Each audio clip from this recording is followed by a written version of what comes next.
விஜயநகரம் அப்படிங்கிற ஒரு பெரிய சாம்ராஜ்யம் இருந்துச்சு. அந்த ராஜ்யத்தை பார்த்திபன் அப்படிங்கிற ஒரு அரசர் தான் ஆண்டுகிட்டு இருந்தாரு. அவருடைய ராஜ்யத்துல நிறைய செல்வங்களும் பெரிய சேனையும் இருந்துச்சு. அவரு ரொம்ப பெரிய வீரன் தான். ஆனா அந்த வீரத்துக்கு ஏத்த அகங்காரமும் உள்ளுக்குள்ள நிறைய இருந்துச்சு. எப்பவுமே அவர் எடுக்கிற முடிவு தான் சரியா இருக்கும். அவரை விட தைரியசாலியோ இல்ல திறமசாலியோ புத்திசாலியோ இல்லைங்கிற நினைப்பு. ஏழைங்களை பார்த்தாலே அந்த அரசருக்கு சுத்தமா பிடிக்காது. அதே ராஜ்யத்துல ராமையா அப்படிங்கிற ஒரு ஏழை தான் பொண்ணு கூட வாழ்ந்துகிட்டு இருந்தாரு. ராமையாவுக்கு பொண்டாட்டி இல்ல. அவருக்குன்னு இருக்கிறதெல்லாம் சீதாங்கிற அவருடைய பொண்ணு மட்டும்தான். சீதா ரொம்ப அழகான பொண்ணு, ரொம்பவும் புத்திசாலி பொண்ணு, ரொம்ப தைரியமும் அதிகம். ஒரு நாள் ராமையா அவனுடைய வயலை உழுதுகிட்டு இருக்கும் போது கலப்பைக்கு ஏதோ பட்டுன்னு பட்டுச்சு. என்னன்னு பாக்க கடப்பாறையால தோண்டி எடுத்தப்போ ஒரு பழைய மரப்பெட்டி இருந்துச்சு. அந்த மரப்பெட்டியை திறந்து பார்த்தா அதுல இருந்தது ஒரு தங்க வளையல். அந்த வளையலை எடுத்துக்கிட்டு ராமையா அவனுடைய பொண்ணு சீதா கிட்ட வேக வேகமா வந்தான். ஆமாடி சீதா, ஆமாடி சீதா, கொஞ்சம் இங்க வாமா. இங்க பாத்தியா, என் கையில என்ன இருக்குன்னு பாரேன். என்னோட கண்ணை என்னாலேயே நம்ப முடியலம்மா. என்னப்பா இது? சூரிய ஒளியை விட பயங்கரமான ஒளியா இருக்கு. பாக்க தங்க வளையல் மாதிரி இருக்கே. ஆனா இது ஏதுப்பா உங்களுக்கு? இது எங்க இருந்து கிடைச்சது? இது சுத்தமான தங்க வளையல் தாம்மா. இத பாரேன், இத சுத்தி நிறைய ரத்தின கற்கள் வேற இருக்கு.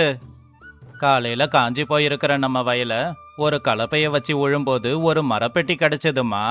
அதுல என்ன இருக்குன்னு திறந்து பார்த்தா அதுக்குள்ளதான் இந்த தங்க வளையல் கிடைச்சது. இதோட மதிப்பு எவ்வளவுன்னு எனக்கு தெரியாது. ஆனா சாதாரண ஆளுங்க கிட்ட இருக்கிற பொருள் இல்லைன்னு எனக்கு தெரியும். அப்பா, இத பாக்கும்போதே தெரியுது, ஏதோ ராஜா காலத்து நகை மாதிரி தான்ப்பா இருக்கு. நம்மளுடைய பூமியும் ராஜாவுக்கு சொந்தமானது தானே. அப்படி பார்த்தா இது ராஜாவுக்கு சொந்தமோ? இல்ல இத நாம வித்துடலாமா? அப்போ நம்ம கஷ்டம் எல்லாம் தீந்துரும்லப்பா. ஐயோ முருகா, ஏமா இப்படியெல்லாம் சொல்ற? ஏமா இப்படியெல்லாம் சொல்ற? மற்றவங்க சொத்துக்கு ஆசைப்படக்கூடாதுன்னு சொல்லியிருக்கேன்ல. இதை நாம வச்சுக்கிட்டா நமக்கு பிரச்சனை தாமா வரும்.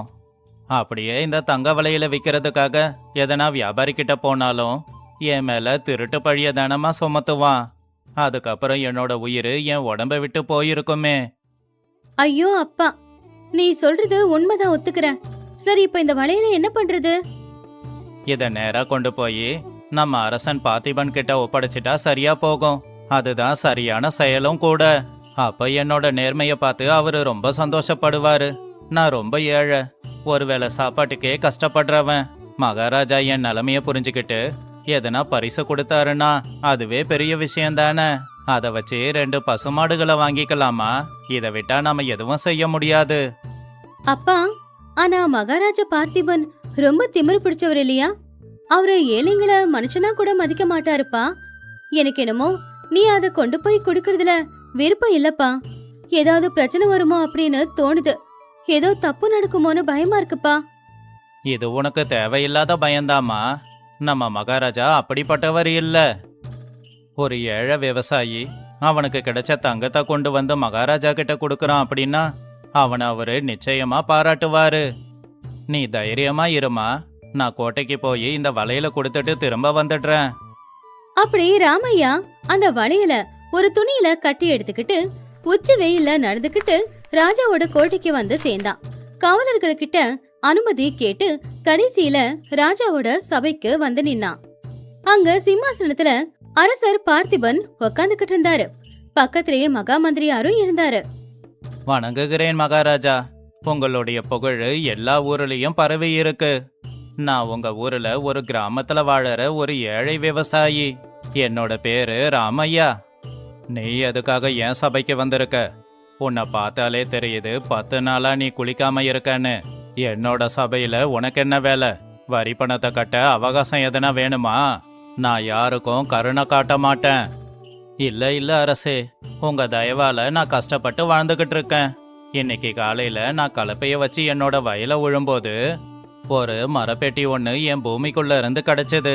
அந்த பெட்டிக்குள்ள நான் நம்பவே முடியாத பொருள் ஒன்று இருந்துச்சு. அது சாமானிய மனுஷங்க கிட்ட இருக்கக்கூடாது. அதனால தான் அந்த பொருளை உங்ககிட்ட கொடுத்துட்டு போகலான்னு வந்தேன். ஓஹோ அப்படியா? உன்னோட பூமியில கிடைச்சதா? பூமியில கிடைக்கிற எதுவா இருந்தாலும் எனக்கு தான் சொந்தம். எங்க அந்த பொருளை காட்டு. காவலர்களே, அவங்கிட்ட என்ன இருக்குன்னு பாருங்க. அத பத்தி என்னன்னு தெரிஞ்சுக்கோங்க. காவலர்கள் உடனே வந்து ராமையா கையில இருக்கிற அந்த துணியை எடுத்து மகாராஜா கையில வச்சாங்க. அப்போ மகாராஜா அந்த துணியை பிரிச்சு பார்க்கும்போது ரொம்பவே ஆச்சரியப்பட்டாரு. ஏன்னா அதுல இருக்கிற அந்த தங்க வளையல் அந்த அளவுக்கு நல்லா இருந்துச்சு. சபையில இருக்கிற அத்தனை பேரும் அதை பார்த்து ஆச்சரியப்பட்டாங்க. அடடா, இந்த வளையல் பார்க்க எவ்வளோ அருமையா இருக்கு. இந்த ரத்தினங்களை பயன்படுத்தி இருக்கிற விதத்தை பார்த்தா 100 வருஷம் பழமையானது மாதிரி தெரியுது. உங்க கஜானால இருக்கிற எல்லா நகையுமே இதுக்கு முன்னாடி தலை வணங்கணும் மகாராஜா. இது விலை மதிக்க முடியாத ஒண்ணுதான். இருங்க மந்திரி, இந்த வளையல் விலை மதிக்க முடியாத ஒண்ணுதான் அப்படிங்கறதுல சந்தேகம் இல்ல. ஆனா இந்த விவசாயி என்னை ஏமாத்த பாக்குறான். இவன் தன்னைத்தானே புத்திசாலின்னு நினைக்கிறான். ஆனா அந்த இறைவனோட படைப்புல என்னை விட புத்திசாலி யாரும் இல்ல. ஐயோ மகாராஜா, நான் எதுக்காக உங்களை ஏமாத்தணும்? நான் இருக்கிறத இருக்கிறபடி, உள்ளத உள்ளபடி அப்படியே தானே கொண்டு வந்து கொடுத்துருக்கேன். தயவு செஞ்சு என்ன நீங்க தப்பா நினைக்காதீங்க. நீங்க மன விரும்பி எதனா பரிசு கொடுத்தா நான் வாங்கிக்கிட்டு போறேன். வாய மூடுடா. என்னையே ஏமாத்த பாக்குறியா? முட்டாளா நீ. இந்த உலகத்துல யாரு வளையல தயார் பண்ணாலும் ஒரு ஜோடி வளையல தான் தயாரிப்பாங்க. ஒரு வளையல யாரும் தயாரிக்க மாட்டாங்க. உனக்கு பெட்டியில 2 வளையல் கிடைச்சிருக்கு. ஒரு வளையல ஒளிச்சு வச்சுக்கிட்டு ஒரே ஒரு வளையல் தான் கிடைச்சதுன்னு என்கிட்ட பொய் சொல்லிக்கிட்டு இருக்க. நீ என்னை ஏமாத்த முயற்சி பண்ணா அது நடக்குமா? என்னை ஏமாத்த தான் முயற்சி பண்ணிக்கிட்டு இருக்கேன்னு கூட தெரியாத முட்டாளாடா நானு. முருகா, எவ்வளோ பெரிய பழிய தூக்கி என் மேல போடுறீங்க ஐயா. நான் முருகன் மேல ஆணையிட்டு சொல்றேன், நான் ஏமாத்த முயற்சி பண்ணல. எனக்கு கிடைச்ச பெட்டியில இருந்தது ஒரே ஒரு வளையல் மட்டும்தாங்க ஐயா. 2 வளையல் இல்ல. நான் திருடன் இல்ல. நான் ரொம்பவும் ஏழை. நான் எதுக்காகங்க ஐயா இதை திருட போறேன்? தயவு செஞ்சு என்னை விட்டுடுங்க. மகாராஜா, இவன் சொல்றத மட்டும் நீங்க நம்பிடாதீங்க. வறுமையில இருக்கிறவங்க எப்பவும் தப்பு செய்ய தான் பாப்பாங்க. இவன் வீட்டுக்கு போய் சோதனைய போடாம நீங்க இந்த விஷயத்துல ஒரு முடிவுக்கு வராதீங்க. கேட்டியாடா ராமையா? இந்த ராஜ்யத்துல கிடைக்கிற ஒவ்வொரு பொருளும் எனக்கு தான் சொந்தம். அதுல பாதிய நீ எடுத்து வச்சுக்கிட்டு மீதி பாதிய கொண்டு வந்து கொடுத்தேன்னு வச்சுக்கோ, உன் உசுர் எடுத்துடுவேன். ஒரு நாள் அவகாசம் தரேன். நாளைக்கு காலையிலக்குள்ள அந்த 2வது வளையல் என்கிட்ட வரணும்.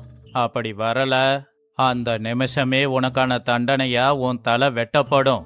உனக்கு மரணம் தான் கிடைக்கும். காவலர்களே, இவனை கைது பண்ணி சிறையில கொண்டு போய் அடைச்சி வைங்க. ஐயோ வேண்டாம் அரசே, வேண்டாம். என்கிட்ட எதுவுமே இல்ல. நான் இல்லனா என் பொண்ணு அனாதை ஆயிடுவா. தயவு செஞ்சு என் மேல கருணை காட்டுங்க. என்னுடைய நேர்மைக்கு இவ்வளோ பெரிய தண்டனைய தயவு செஞ்சு தராதீங்க.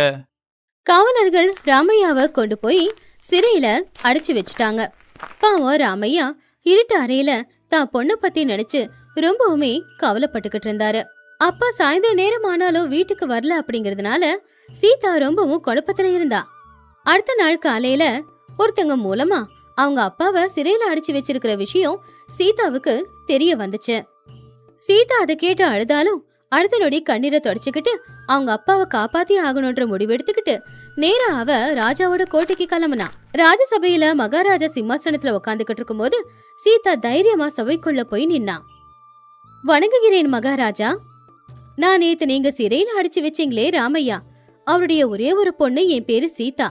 எங்க அப்பா நல்லவரு, தப்பு செஞ்சிருக்க மாட்டாரு. தயவு செஞ்சு அவரை உடனே விடுதலை செய்யுங்க. ஓஹோ, தந்தைக்கேத்த பொண்ணுதான்னு நினைக்கிறேன். என்ன, உனக்கு எவ்வளவு தைரியம் இருந்தா என்னோட சபைக்கே வந்து என் மேல அதிகாரத்தை செலுத்துவ? உங்க அப்பா ஒளிச்சு வச்ச அந்த 2வது வளையல கொண்டு வந்தியா? இல்லனா உங்க அப்பாவோட உயிர் உனக்கு கிடைக்காது. மகாராஜா, எங்க அப்பா திருட இல்ல. அவரு கொண்டு வந்த வளையலுடைய ஜோடி வளையல் எங்க கிட்ட இல்ல. முதல்ல அந்த வளையலுக்கு ஜோடி வளையல் இருக்கா இல்லையான்னு யாருக்குமே தெரியாது. எந்த ஆதாரமும் இல்லாம ஒரு ஏழைய தண்டிக்கிறதுங்கிறது மகாராஜாவுக்கு அழகில்ல. எனக்கே அறிவுரைய சொல்றியா? ஒரு பொண்ணு அப்படிங்கறதால உன்னை சும்மா விட்டு வைக்கிறேன். வளையல் அப்படின்னா கண்டிப்பா அதுக்கு ஜோடி இருக்கும். ஒரே ஒரு வளையலை யாரும் தயாரிக்க மாட்டாங்க. நிச்சயமா அதுக்கு இன்னொரு ஜோடி இருக்கு. உன்கிட்ட தான் இருக்கும், கொடு. மகாராஜா, நீங்க ரொம்பவும் பலசாலி புத்திசாலி அப்படின்னு எங்க எல்லாருக்கும் தெரியும். உங்க கண் பார்வையிலிருந்து எந்த ஒரு பொருளும் தப்பிக்கவே முடியாது. நீங்க சொல்றது படி ஒவ்வொரு பொருளுக்கும் அதோட ஜோடி பொருள் இருந்தே இருக்கணும். அப்படி இல்லனா அப்படி சொன்னவங்க திருட இல்லையா? ஆமா, அதுல சந்தேகம் என்ன இருக்கு? எப்பேற்பட்ட முட்டாளுக்கும் இது தெரியுமே. சரிங்க மகாராஜா, நீங்க சொல்றத சரி அப்படின்னு நான் ஏத்துக்கிறேன். எங்க அப்பா கிட்ட அந்த 2வது வளையல் இருக்கு. அத நான் உங்களுக்காக கொண்டு வந்து கொடுக்கறேன். ஆனா என்கிட்ட ஒரே ஒரு நிபந்தனை தான் இருக்கு. நீங்க எனக்கு 10 நாள் அவகாசம் கொடுத்தீங்கன்னா அந்த இன்னொரு ஜோடி வளையல உங்க கண்ணுக்கு முன்னாடி கொண்டு வந்து நான் வைக்கிறேன். ஏய், மகாராஜா கிட்டேயே நிபந்தனை போடுறியா? உனக்கு எவ்வளவு தைரியம்? மகாராஜா, இந்த பொண்ணு சொல்ற எதையும் கேட்காதீங்க. இருங்க மந்திரி, இந்த சின்ன கிராமத்து பொண்ணுக்கு என் முன்னாடி நின்னு பேசுற தைரியம் எங்க இருந்து வருது? பொண்ணு, அந்த நிபந்தனை என்ன? என்னோட சக்திக்கும் புத்திக்கும் முன்னாடி உன்னோட நிபந்தனை எல்லாம் ஒரு விஷயமா? சொல்லு, எனக்கு இதுக்கு சம்மதம்தான். எனக்கு அந்த 2வது வளையல தேடி கண்டுபிடிச்சு கொண்டு வர 10 நாள் அவகாசம் வேணும் மகாராஜா. அந்த 10 நாள் எங்க அப்பா சிறைவாசத்துல இருக்க கூடாது. அவருக்கு உங்க கோட்டையில ராஜ மரியாதை கிடைக்கணும். அப்பதான் அந்த 2வது வளையல என்னால கொண்டு வந்து கொடுக்க முடியும். இவ்வளவுதானா? சரி, உனக்கு 10 நாள் அவகாசம் கொடுக்கறேன். உங்க அப்பாவுக்கு இங்க ராஜ மரியாதையே கிடைக்கும். ஆனா நீ சொன்னபடியே 10வது நாள் அந்த இன்னொரு வளையல கொண்டு வரலனா உங்க அப்பா தலைய வெட்டி என்னோட கழுகுகளுக்கு இரையா போட்டுடுவேன். ஞாபகம் வச்சிக்கோ. சீதா அங்கிருந்து வீட்டுக்கு கிளம்பிட்டா. 10 நாள் வீட்டை விட்டு வெளியில வராம அவ வீட்டுக்குள்ளேயே உட்காந்து ஏதோ யோசிச்சுக்கிட்டு இருந்தா. 10வது நாள் காலையில சீதா ஒரு பெரிய பானையை எடுத்துக்கிட்டு அதுக்கு மேல ஒரு துணிய போட்டு அதோட வாய கயிறு வச்சு கட்டி அந்த பானையை எடுத்துக்கிட்டு மனசுக்குள்ள ஏதோ ஒரு தைரியத்தோட ராஜசபையில ராஜா முன்னாடி போய் நின்னா. வணங்குகிறேன் மகாராஜா, நான் உங்களுக்கு வாக்கு கொடுத்தபடியே இதோ இந்த பானையில அந்த 2வது வளையல கொண்டு வந்திருக்கேன். தயவு செஞ்சு எங்க அப்பாவை விடுதலை செஞ்சிடுங்க. சபாஷ், கடைசியில உண்மையை நீயே ஒத்துக்கிட்ட இல்லையா? காவலர்களே, அந்த வளையலை எடுத்து என்கிட்ட கொடுங்க. என் கஜானாவுக்கு ஒரு அருமையான ஜோடி வளையல் கிடைச்சிருக்கு. ஒரு நிமிஷம் மகாராஜா, அந்த வளையல யாரு வேணும்னாலும் கைய போட்டு எடுக்க முடியாது. அத நீங்க மட்டும்தான் எடுத்தாகணும். ஆனா நீங்க எடுக்கிறதுக்கும் ஒரு நிபந்தனை இருக்கு. அந்த நிபந்தனைக்கு நீங்க சம்மதம்னு சொன்னீங்கன்னாதான் இந்த வளையல எடுக்க முடியும். மறுபடியும் நிபந்தனையா? சரி, என்னன்னு சொல்லு. என்னை விட சக்திசாலியோ என்னை விட புத்திசாலியோ யாரும் இல்ல, சொல்லு. மகாராஜா, இந்த பானைக்குள்ள இருக்கிற அந்த தங்க வளையல நீங்க வெளியில எடுக்கணும். ஆனா ஒண்ணு, பானைக்குள்ள கைவிட்டு அந்த வளையல நீங்க எடுக்க கூடாது. எக்காரணத்தை கொண்டு உங்க கை பானைக்குள்ள போக கூடாது. அதே மாதிரி இந்த பானையை நீங்க உடைக்கவும் கூடாது, இந்த பானையை நீங்க கவுக்கவும் கூடாது. அப்படிதான் நீங்க வளையல வெளியில எடுக்கணும். சொன்னது புரிஞ்சதில்ல? உங்க கை பானைக்குள்ள போக கூடாது, பானையை நீங்க கவுக்க கூடாது, அதே மாதிரி பானையை நீங்க உடைக்க கூடாது. ஆனா உள்ள இருக்கிற வளையல மட்டும் வெளியில எடுக்கணும். இந்தாங்க, அந்த வளையல வெளியே எடுங்க. என்ன இது? இது என்ன நிபந்தனை? பானைய கவுக்காம, பானைய உடைக்காம, பானைக்குள்ள கையும் விடாம அதுக்குள்ள இருக்கிற பொருளை எடுக்கிறதுங்கிறது அசாத்தியமானது. இது நடக்காது. நீ எங்களை அவமானப்படுத்துற. மந்திரியாரே, இது அசாத்தியம் அப்படின்னு எப்படி சொல்றீங்க? மகாராஜாவுக்கு தெரியாதது, புரியாதது, முடியாதது அப்படின்னு எதுவுமே இல்லை இல்லையா? அவரால நிச்சயமா இது முடியும். அப்படிதானே மகாராஜா? என்னடா இது? கைய உள்ள விடக்கூடாது, பானைய கவுக்க கூடாது, உடைக்கவும் கூடாது. அப்புறம் உள்ள இருக்கிற பொருளை எப்படி வெளியில எடுக்க முடியும்? நான் என்ன பைத்தியமா? கைய உள்ள போடாம உள்ள இருக்கிற பொருளை எடுக்க யாராலையும் முடியாது. நான் உறுதியா சொல்றேன், இந்த விஷயம் நடக்கவே நடக்காது. மகாராஜா, இப்போ நீங்களே சொன்னீங்க இல்லையா, நான் போட்ட நிபந்தனையின் படி இந்த பானைக்குள்ள இருக்கிற வளையல எடுக்க முடியாது இல்லையா? அதே மாதிரி தானே ஒரு பொருளுக்கு இன்னொரு ஜோடி பொருள் இருக்கும், அது கொண்டு வான்னு சொன்னா எங்க அப்பா எங்க இருந்து கொண்டு வருவாரு? மகாராஜா, செய்யவே முடியாது அப்படிங்கிற வேலையை உங்களால செய்ய முடியல இல்லையா? அதே மாதிரிதான் இல்லவே இல்லைன்னு சொல்ற பொருளை எப்படி கொண்டு வர முடியும்? அந்த வளையல தயார் பண்ணவன் இன்னொரு வளையல தயார் பண்ணாம கூட விட்டுருக்கலாம். இல்ல பூமியில ஒரே ஒரு வளையல் தவறுதலா விழுந்திருக்கலாம். ஆனா வளையல்னா ஜோடி வளையல் நிச்சயமா இருக்கும் அப்படின்னு நீங்க கற்பனையை செஞ்சுக்கிட்டு இன்னொரு வளையல கொண்டு வந்து கொடுக்க சொல்லி எங்க அப்பாவ இந்த 10 நாளா சிறையில வச்சிருக்கிறது தப்பா இல்லையா? எந்த ஒரு ஆதாரமும் இல்லாம எங்க அப்பாவை தண்டிச்சது ரொம்ப பெரிய அநியாயம் இல்லையா? அப்படின்னு சீதா தெளிவா ஒரு காரணத்தை சொன்ன உடனேயே அதை கேட்டு சபையில இருக்கிற எல்லாரும் அமைதியாயிட்டாங்க. மந்திரிங்க எல்லாரும் தலைகுனிஞ்சு நின்னாங்க. மகாராஜா பார்த்திபனுக்கு பெரிய இடியே தலையில விழுந்த மாதிரி தான் இருந்துச்சு. அவனுடைய பணம், அவனுடைய கர்வம், அவனுடைய திமிர் அவனுடைய கண்ணை மறிச்சு ஒரு முட்டாள்தனமான கற்பனைக்கு உருவம் கொடுத்திருக்கான் அப்படிங்கறத அவன் தெரிஞ்சுக்கிட்டான். சீதா சொன்னதுதான் சரி, நம்மளுடைய கற்பனைக்கு நாம உருவம் கொடுக்க கூடாது அப்படின்னு நினைச்சுக்கிட்டாரு. சீதா, என்ன மன்னிச்சிடுமா. என்கிட்ட இருக்கிற பணம், சொத்து, என்னோட பலத்தை பார்த்து என் அதிகாரத்தை வச்சு இதுதான் சரின்னு நானே ஒரு முடிவெடுத்துட்டேன்.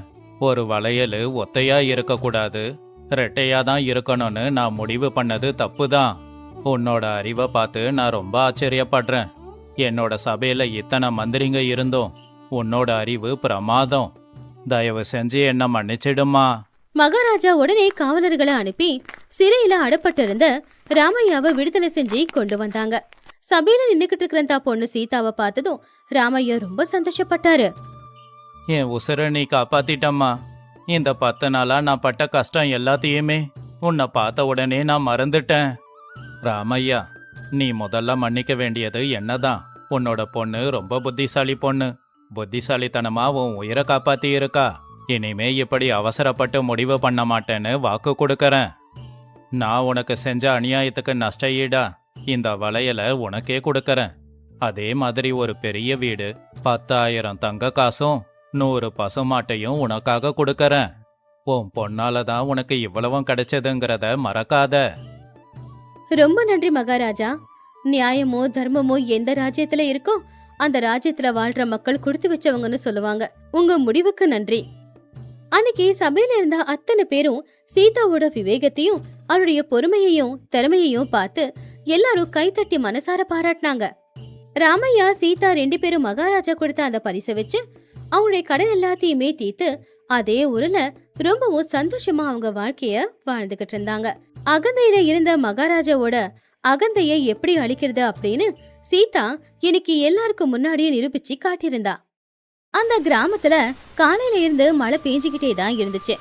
இடி மின்னல் சத்தத்தோட அந்த கிராமமே அதிர்ந்துகிட்டு இருந்துச்சு. அன்னைக்கு ராத்திரி நேரம் சுப்பையாவோட வீட்டுல சமையல் அறையில விளக்கு எரிஞ்சுக்கிட்டு இருந்துச்சு. சீதா அப்பதான் வடிச்ச சாப்பாட சூடா ஒரு பெரிய கிண்ணத்துல போட்டுக்கிட்டு இருந்தா. அப்பதான் அங்க பெரிய ஜாடையில புதுசா போட்ட ஊறுகாய் இருந்துச்சு. சுப்பராவோட நாக்குல எச்சில் ஊற ஊற அந்த ஜாடிய பாத்துக்கிட்டு இருந்தான்.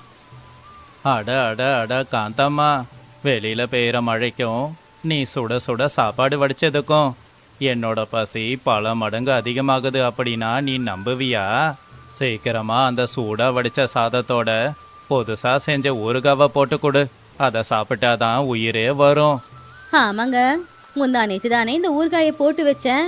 அதுல அந்த கடுகோட காரம், உப்பு, புளிப்பு எல்லாம் சரியா இறங்கிருக்கு. அதுல போட்டிருக்கிற அந்த பூண்டு நல்லா மெத்து மெத்துன்னு மாறி போச்சு. இப்ப இத சாதத்துல கலந்து சாப்பிட்டா ரொம்ப அருமையா இருக்கும். அட பார்த்தனே காந்தம்மா, பார்த்தனே. ஆனா அந்த வாசம் என் மூக்க தொலைக்குதே. என்ன பண்ண சொல்ற?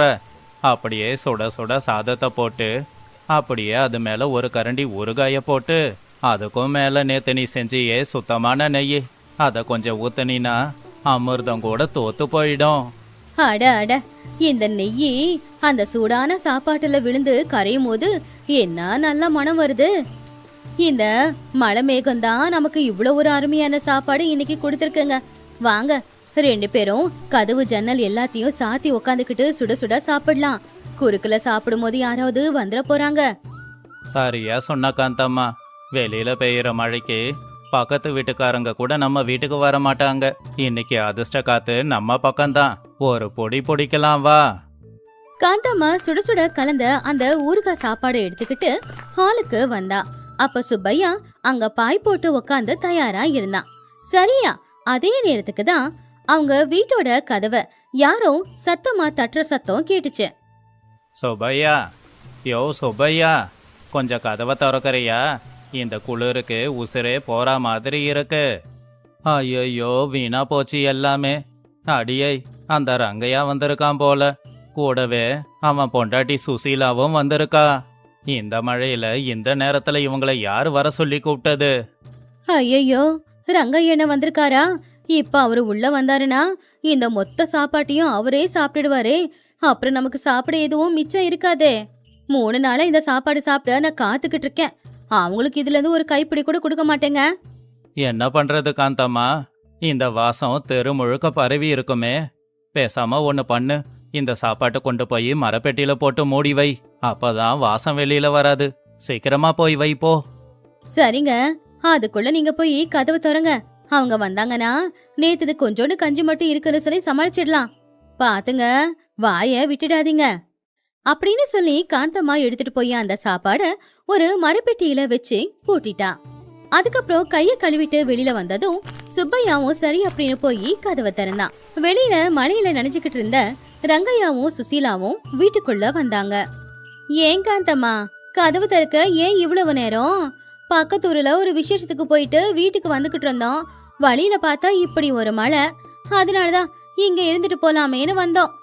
ஆமா சுப்பையா, இன்னும் எங்க வீட்டுக்கு 2 தெருவை தாண்டி போகணுமே. மழை அதிகமா பெய்யுது, அதான் இங்க வந்துட்டோம். தலைய தோட்டிக்க ஒரு துண்டு கூட. ஐயோ ரங்கையா, நான் என்ன பண்ணுவேன்? வெளியில ஒரே மழையா பெய்யுது. குளிர தாங்க முடியாம போர்வைய போத்திக்கிட்டு படுத்துட்டேன். நீ திடீர்னு இந்த நேரத்துல வருவேன்னு நான் என்ன கனவா கண்டேன்? அப்படின்னு சொல்லி காந்தம்மா கிட்ட தொடைக்க துண்டு கேட்டான்.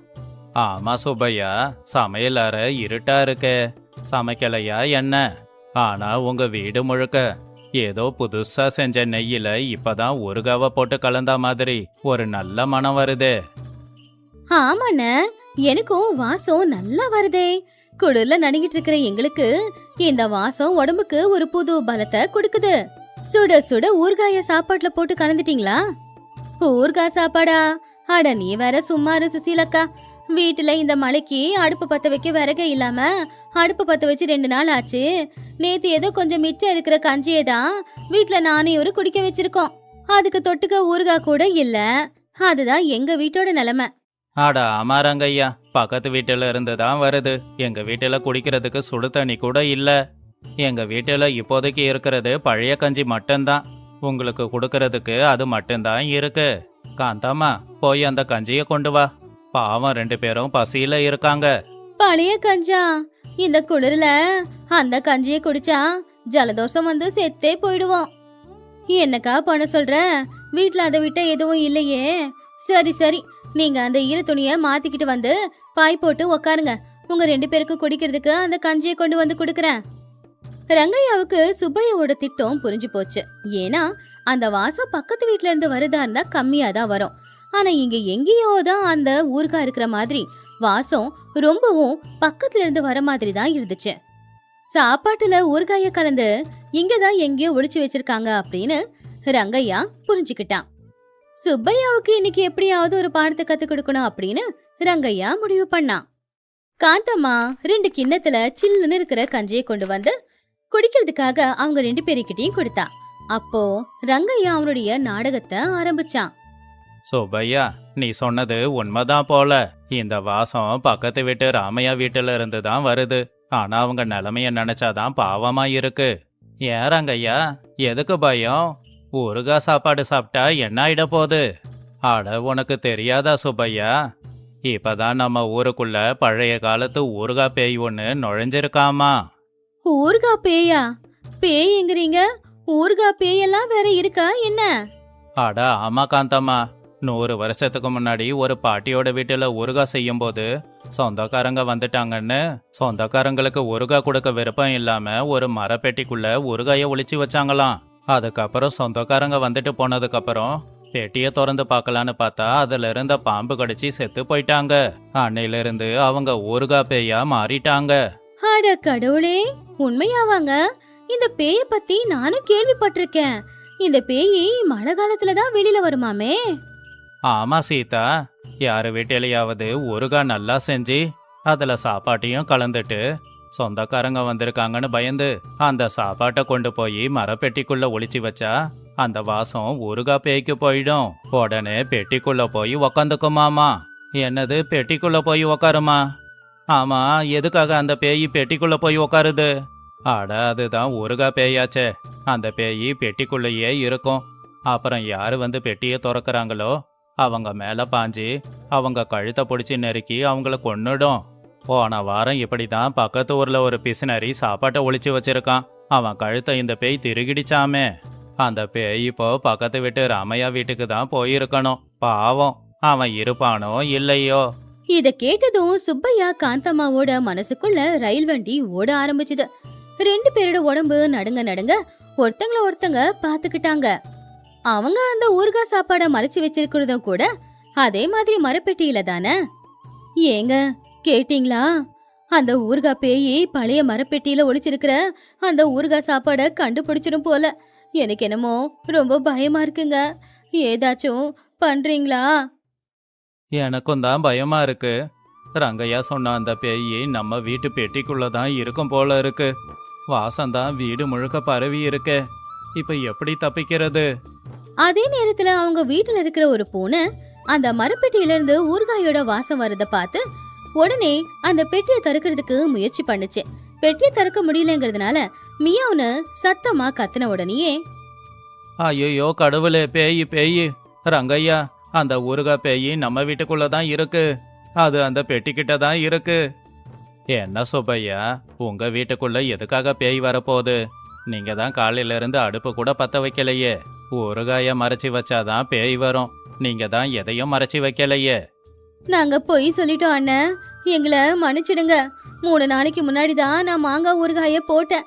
இப்பதான் சுட சுட சாதத்தை வடிச்சு அதுல அந்த மாங்காய் ஊறுகாய போட்டு கூடவே கொஞ்சம் நெய்யை போட்டு கலந்து அந்த சாப்பாட்டை மரப்பெட்டியில தான் நாங்க ஒளிச்சு வச்சிட்டோம். என்ன காந்தம்மா இது? வீட்டுக்கு விருந்தாளியா வரவங்களுக்கு வயிறார சாப்பாடு போடுறது தான் நம்மளுடைய வழக்கம். ஆனா அவங்களுக்கு சாப்பாடு போடுறதுக்கு கஷ்டப்பட்டுக்கிட்டு பெட்டியில போய் ஒளிச்சு வச்சிட்டியே. இப்ப அந்த பேய் பெட்டிக்குள்ளதான் உக்காந்துக்கிட்டு இருக்கு. அதை எப்படி துரத்த போற? என்ன காப்பாத்துங்க ரங்கையா. அந்த பேய் என்னோட கழுத்தை பிடிச்சிட போகுது. எனக்கு சாப்பாடும் வேணாம், அந்த பேயும் வேணாம். நீங்க தான் அந்த பேய்கிட்ட இருந்து என் உசிரை காப்பாத்தணும். அது ஒன்றும் சாதாரண பேய் இல்லை சோமையா. போன்னு சொன்ன உடனே போறதுக்கு இதுக்கு ஒரு வழிதான் இருக்கு. யாரு சுயநல எண்ணத்தோட அந்த சாப்பாட்டை ஒளிச்சு வச்சாங்களோ அவங்களே அந்த சாப்பாட்டை பெட்டிக்குள்ள இருந்து வெளியில எடுத்து வீட்டுக்கு வந்த சொந்த பந்தங்களுக்கு கொடுக்கணும். அப்ப அந்த பேய் உங்களை எதுவும் செய்யாது. இல்லைன்னா இன்னைக்கு ராத்திரியே அந்த பேய் உங்களை கொன்னுடும். நான் போய் பெட்டியை திறக்கணுமா? ஒருவேளை அது என் கழுத்தை பிடிச்சி திருகிடுச்சு அப்படின்னா தப்பு பண்ணவங்க தானே தண்டனை அனுபவிக்கணும். சுப்பையா, நீ போய் அந்த பெட்டியை தொற. உன் பின்னாடி நின்று ஏதாவது மந்திரத்தை சொல்லி நான் பேயை கட்டுப்படுத்துறேன். சுப்பையா பயந்து பயந்து கண்ணு முடிக்கிட்டு வேகமா போய் அந்த பெட்டியை திறந்தான். கடவுளே கடவுளே கடவுளே அப்படின்னு சொல்லிக்கிட்டு அந்த பெட்டி மூடி திறந்துட்டு, ஏம்மா பேய், என்ன எதுவும் செய்யாத. நான் தெரியாம ஊறுகாய ஒளிச்சு வச்சிட்டேன். இப்ப இது மொத்தத்தையும் கொண்டு போய் ரங்கையாக்கு சாப்பிட கொடுக்கறேன். என்னை விட்டுடு அப்படின்னு கண்ணை மூடிக்கிட்டே பெட்டிக்குள்ள இருக்கிற அந்த சாப்பாட வெளியில எடுத்தான். அப்ப எந்த பேயும் வந்து அவனுடைய கழுத்தை நெருக்கல. அத பார்த்து அவனும் ரொம்பவே சந்தோஷப்பட்டான். அதுக்கப்புறமா சுப்பையா அந்த சாப்பாட்டை ரங்கையா கிட்ட கொண்டு வந்து கொடுத்து, அட என்ன சுப்பையா, எங்க பெட்டியில பேய்? பெட்டிக்குள்ள பேயும் காணோம், பாம்பும் காணோம். ஆனா ஊறுகாய் சோறு மட்டும் இருக்கே. உனக்கு பாடம் சொல்லி கொடுக்க நான் ஆடின சின்ன நாடகம்தான் இந்த ஊறுகாய் பேய் கதை. என்னென்ன சொல்றீங்க? பேய் இல்லையா? அப்படின்னா நீங்க எங்களை பயமுறுத்துனீங்களா? பயமுறுத்தாம வேற என்ன செய்ய சொல்ற காந்தம்மா? மழையில நனைஞ்சு குளிர்ல நடுங்கிக்கிட்டு நாங்க உங்க வீட்டுக்கு வந்தா ஒரு புடி சாப்பாடு போட கூட இவ்வளவு தயங்குறீங்க அப்படின்னா நீங்க எல்லாம் என்ன மனுஷங்க? அக்கத்து பக்கத்து வீட்டுல உங்கள மாதிரி ஆட்கள் இருந்தா நாங்க எப்படி வாழ்றது? உண்மையை கக்க வைக்கிறதுக்கு தான் என் வீட்டுக்காரர் இப்படி ஒரு நாடகம் ஆடினாரு. அப்போ சுப்பையா காந்தம்மா 2 பேரும் அவங்க செஞ்ச தப்ப நினைச்சு வெக்கப்பட்டு தலை குனிஞ்சே நின்னாங்க. சுப்பையாவுக்கு உண்மையிலேயே அவன் பண்ணது தப்பு அப்படின்னு தோணுச்சு. என்ன மன்னிச்சிடு ரங்கையா. சாப்பாட்டு மேல இருக்கிற ஆசை தான் என்னை இப்படியெல்லாம் செய்ய வச்சது. வீட்டுக்கு வந்தவங்களுக்கு சாப்பாடு போடலைன்னா அந்த பாவம் நம்ம தலையே சுத்திக்கும். இன்னைக்கு நீங்க வந்ததால தான் எனக்கு அறிவே வந்திருக்கு. நான் பண்ண தப்புக்காக இந்த ஊறுகாய் சாப்பாட்டை இன்னைக்கு நான் சாப்பிட போறதில்ல, உங்களுக்கு தரப்போறேன். என்னையும் மன்னிச்சிடுங்க சுஷீலக்கா. கடவுள் கொடுத்த சாப்பாட பங்கிட்டு சாப்பிடாம நாங்க மட்டும் சாப்பிடணும்னு நினைச்சது ரொம்பவும் தப்புதான். இனிமே நாங்க அந்த மாதிரி எப்பவுமே செய்யவே மாட்டோம். சுப்பையா, உன்னோட பசியை தீக்கிறது எவ்வளவு முக்கியமோ மற்றவங்க பசியை தீக்கிறதும் அவ்வளவு முக்கியம்தான். சாப்பாட்டை பங்கிட்டு சாப்பிடும்போது தான் அதோட சுவை பல மடங்கு அதிகமாகும்னு கேள்விப்பட்டிருக்கேன். சரி, உங்க தப்ப புரிஞ்சுக்கிட்டீங்கல்ல, வாங்க ஒண்ணா உட்காந்து சாப்பிடலாம். சரி ரங்கையா, காந்தம்மா போய் வாழை இலை பறிச்சிட்டு வா, எல்லாரும் சாப்பிடலாம். காந்தம்மா சந்தோஷமா நாலு வாழை இலைய போட்டா. வெளியில மழை பெஞ்சுக்கிட்டே தான் இருந்துச்சு. அந்த குளிருக்கு இதமா 4 பேருக்குமே அந்த ஊறுகாய் சாப்பாட பரிமாறினா. அந்த குளிர்ல அந்த விளக்கோட வெளிச்சத்துல எல்லாருமே அந்த ஊறுகாய் சாப்பாட சாப்பிட்டாங்க. அது சாப்பிட சாப்பிட அவங்க உடம்புக்குள்ள ஒரு சூடு ஏறிச்சு. ஏங்க, இந்த குளிர்ல இந்த காரசாரமான சாப்பாடு சாப்பிடும் போது உடம்பு சூடு ஏறுது. ஆமாமா சுசீலா, ஒளிச்சு வச்சு திருட்டுத்தனமா சாப்பிட்றத விட இப்படி எல்லாரும் ஒண்ணா உக்காந்து சாப்பிடும்போது சுவை இன்னும் அதிகமாகுது. ஆமா சுப்பையா, சுயநலத்தோட தனியா உக்காந்து சாப்பிட்ற சாப்பாட்டுல பயம் மட்டும்தான் இருக்கும். ஆனா இப்படி அன்போட எல்லார் கூடவும் சாப்பிடும்போது அந்த சுவையில பாசமும் இருக்கும். ரங்கையா சொன்னது கேட்டு எல்லாருமே சிரிச்சுக்கிட்டு சாப்பிட்டு முடிச்சாங்க. வெளியில மழை இன்னும் அதிகமா தான் பெஞ்சுக்கிட்டு இருந்துச்சு.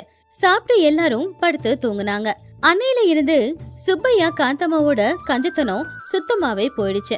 வீட்டுக்கு வரவங்களுக்கு நம்ம வயிறார சாப்பாடு போடணும், நமக்கு சாப்பாடு இல்லைனாலும். ஆனா வீட்டுக்கு வந்தவங்கள பட்னி போட்டுட்டு நாம சுயநலமா சாப்பாடு நல்லா சாப்பிடணும்னு நினைச்சா அந்த சாப்பாடை நம்மளால சாப்பிட முடியாது. அது தப்பும் கூட.